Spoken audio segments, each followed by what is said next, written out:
सिंध जे कवि महान शायर ऐं लेखक शेख अयाज़ जी भिड़शा में 5वीं वरसी मल्हाई वई आहे।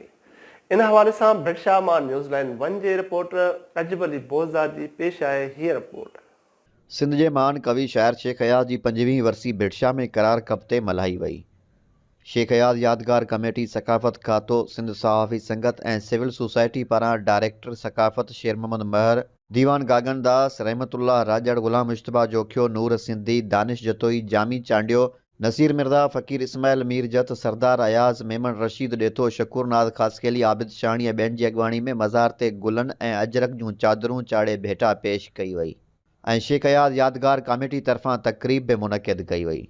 अॼु शेख अयाज़ जी 5वीं वरसी आहे, सिल्वर जुबली वरसी आहे ऐं असीं यकीन कयो त अयाज़ खे मिस पिया करियूं। अयाज़ हूअं त असांजी दिलनि में वसे थो।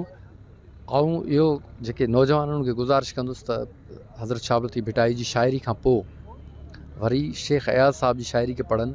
शेख अयाज़ सिंध जे इश्क़ इनकलाब जो शाइर हुयो, जंहिं पंहिंजे शाइरी वसीले सिंध जे नौजवाननि खे नवां गस ॾिना, जिदोजहद ऐं वतन सां मोहबत जा गस ॾिना।